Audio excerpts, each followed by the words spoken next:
그래, 계속해서 마가복음 14장 우리 66절에서 72절 말씀을 보도록 하겠습니다. 베드로는 아랫뜰에 있더니 대제사장의 요정 하나가 와서 베드로가 불 쬐고 있는 것을 보고 주목하여 이르되 너도 나사렛 예수와 함께 있었도다 하거늘 베드로가 부인하여 이르되 나는 내가 말하는 것이 무엇인지 알지도 못하고 깨닫지도 못하겠노라 하여 앞뜰로 나갈새 요정이 그를 보고 곁에 서 있는 자들에게 다시 이르되 이 사람은 그 도당이라 하되 또 부인하더라. 조금 후에 곁에 서 있는 사람들이 다시 베드로에게 말하되 너도 갈릴리 사람이니 참으로 그 도당이니라. 그러나 베드로가 저주하며 맹세하되 나는 너희가 말하는 이 사람을 알지 못하노라 하니 닭이 곧 두 번째 울더라. 이에 베드로가 예수께서 자기에게 하신 말씀 그 닭이 두 번 울기 전에 내가 세 번 나를 부인하리라 하심이 기억되어 그 일을 생각하고 울었더라. 아멘. 오늘 이 말씀을 가지고 약하니까 인간이죠. 약하니까 인간이죠. 약하니까 인간이죠. 라는 제목으로 같이 주의 말씀을 나누기로 원합니다. 오늘 본문에는 베드로가 예수님을 세 번 모른다라고 부인하는 장면이 나와 있습니다. 내가 만일 베드로라면 어떨까요? 내가 예수님의 제자 베드로입니다. 내가 바로 예수님의 제자 베드로입니다. 이렇게 당당하게 말할 수 있다라고 생각하십니까? 제가 만일 베드로라면 저는 그렇게 이런 상황 속에서 말할 수 없다라고 저는 생각합니다. 우리도 베드로처럼 처음에는 장담할 수 있죠. 31절의 말씀을 보게 되면 베드로가 예수님 앞에서 이렇게 장담했어요. 베드로가 힘있게 말하되 내가 주와 함께 죽을지언정 주를 부인하지 않겠습니다. 내가 예수님을 부인할 것보다 죽는 게 더 낫다. 나 죽을 수 있습니다. 라고 말하고 있습니다. 주님과 함께 죽을지언정 절대 주님을 부인하지 않겠다라고 힘있게 말하는 베드로였습니다. 그러나 막상 죽음 앞에 서면 죽음도 아니죠. 그냥 물어보는 그 질문 앞에 서면 예수님을 부인하는 그런 모습을 보여주고 있습니다. 우리 또한 그럴 가능성이 높죠. 왜냐하면 우리가 인간의 연약함을 가지고 있기 때문인 거예요. 그래서 죽음 앞에서 예수님을 부인하지 않고 순교하는 사람들이요, 대단한 믿음을 가지고 있는 사람들이에요. 실질적으로 자신의 목숨을 내놓는 사람이 대단한 사람인 거예요. 신구 같죠? 절대 그렇지 않아요. 대부분의 사람은 막상 죽음 앞에 서면은 예수님을 부인할 가능성이 높고 우리 또한 그런 연약함을 가지고 있어요. 일제 강점기에 일본 제국은 한국교회의 신사참배를 강요했습니다. 신사참배 강요에 굴하지 않고 투옥된 목사님들과 성도님들도 계셨죠.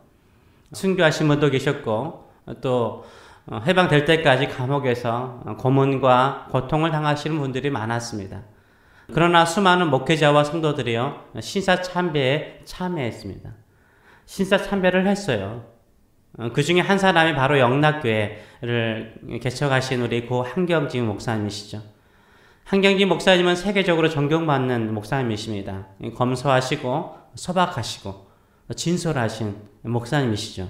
진짜 예수님의 제자다운 모습을 가지고 목회하신 목사님이시죠. 이분도 신사참배 하셨을까요? 안 하셨을까요? 하셨어요. 전국의 노벨상이라고 불리는 템플턴 상이 있습니다. 이 템플턴 상을 받으셨죠. 템플턴 상을 받게 되는 것으로 인해서 수상 소감을 인터뷰할 때 말씀하실 때 이런 말씀을 하셨다고 합니다. 아닙니다. 저는 템플턴 상을 받을 자격이 없는 죄인입니다. 신사참배를 했던 역사와 주님 앞에 씻을 수 없는 죄인입니다. 이런 죄인을 기독교의 지도자라고 많은 사람들이 인정해주고 칭찬하는 이렇게 큰 상을 줄 때마다 저는 몸둘 바를 모르겠습니다. 어디 신사참배만 했겠습니까?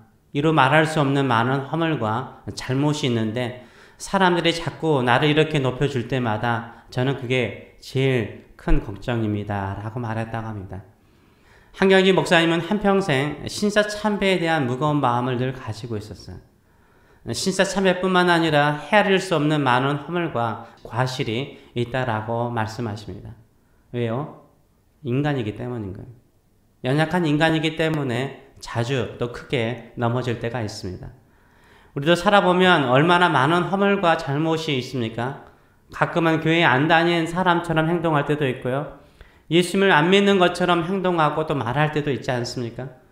그때를 생각하면 지금도 주님 앞에서 부끄러움을 느끼지 않습니까? 그러기에 이런 나를 지금도 사랑하시고 사용하시는 주님 앞에서 더욱 겸손한 마음으로 충성할 수 있는 거예요. 인간의 연약함으로 한 번쯤 무너지고 쓰러진 사람이요, 다시 찾아오는 수많은 유혹과 교만함을 이겨내고 주님을 섬길 수 있는 거예요. 베드로가 예수님을 3번이나 부인하는 장면을 마가복음은 아주 자세히 설명하고 있어요. 처음에 베드로는 잡혀가는 예수님을 어떻게 따라갔습니까? 멀찍이 따라갔어요. 54절의 말씀을 보게 되면 베드로가 예수를 멀찍이 따라 대제사장의 집들 안까지 들어가서 아랫사람들과 함께 앉아 불을 쬐더라 라고 말하고 있어요. 밤 시간이었고 또 추운 시간이었기 때문에 불을 피우고 있었습니다. 베드로가 예수님을 멀찍이 밤길에 멀찍이 따라갔어요. 베드로가 예수님을 멀찍이 따라간 것도 대단한 믿음이죠. 대단한 용기예요. 대단한 용기죠. 왜냐하면 다른 제자들은 다 도망가 버렸거든요. 베드로만 지금 어디까지요? 대제사장의 집들 안까지 들어갔어요. 재판정 아랫뜰까지 들어갔습니다. 67절의 말씀을 보게 되면 베드로가 처음에는 이 아랫뜰까지 들어갔다라고 말하고 있어요. 이 아랫뜰이라는 것은 어디냐면 재판정 있지 않습니까? 이 재판정 바로 밑에 있는 뜰까지 들어간 거예요. 예수님의 재판하는 모습을 이 아랫뜰에서 베드로가 본 거죠. 이때 대제사장의 여종 하나가 와서 불을 쬐고 있는, 밤 시간에 불을 쬐고 있는 베드로를 주목했어요. 왜 주목할까요? 밤 시간이기 때문에 얼굴이 잘 안 보이잖아요. 그래서 아주 뚜렷지게 쳐다본 거예요. 뚜렷지게 쳐다본 거예요. 보면서 이렇게 말하는, 너도 나사렛 예수와 함께 있었지? 이렇게 물어요. 근데 베드로가 뭐하죠? 부인하죠. 너 무슨 말 하는지 나 모르겠다라고 부인해요. 이 여종이라고 말하잖아요. 이 문화적인 것을 좀 이해하실 필요가 있어요. 남종이 아니라 여종이 물어요. 그 당시 유대 문화에서 여자에게 부끄러움을 당하는 것은 최고의 수치로 여겼어요. 지금 베드로는 남자가 아니라 여자 앞에서 예수님과 아무런 상관이 없다라고 부인하고 있는 거예요. 베드로는 그 자리가 불편했는지 어디로 갑니까? 68절의 말씀을 보게 되면 앞들로 나가요. 앞들로 가요. 앞뜰이라는 것이 어떤 것이냐면 대제사장의 집 입구에 있는 뜰을 말하는 거예요. 지금 밖으로 나가고 있는 거예요. 집 입구의 뜰로 나간 거예요. 근데 이 여종이요, 매우 집요한 여종이었어요. 앞뜰까지 따라와서 베드로 주변에 있는 사람들에게 말하기를 이 사람이 그 도당, 예수 도당의 한 사람이야 라고 말하는 거예요. 베드로가 나 아니야 라고 두 번째로 부인하죠. 그러자 베드로 주변 사람들이 다 베드로를 주목하면서 보면서 한꺼번에 묻는 거예요. 우리가 너의 말투를 들어보니까 너 갈릴리 사람이네? 너도 그 예수당의 사람 맞지? 이렇게 한꺼번에 주변 사람들이 묻자 베드로가 무지 당황을 했던 것 같아요. 그래서 71절의 말씀을 보게 되면 베드로가 저주하며 맹세하되 나는 너희가 말하는 이 사람을 알지 못하노라. 한마디로 말해서 내가 예수님을 안다면 나 천벌받아. 이렇게 자신을 저주하고 부인합니다. 이때 예수님께서 말씀하신 대로 닭이 두 번째로 울죠. 그리고 베드로는 심히 통곡하여 웁니다. 이것이 바로 베드로가 장담했던 용기요 믿음이었습니다. 여종에게조차도 예수님을 모른다라고 부인하고 여러 사람이 한꺼번에 묻기 때문에 천벌받는다고 자신을 저주하면서까지 부인하는 것이 베드로의 모습이었습니다. 이 모습이 또 누구의 모습일까요? 우리의 모습이에요. 우리의 모습.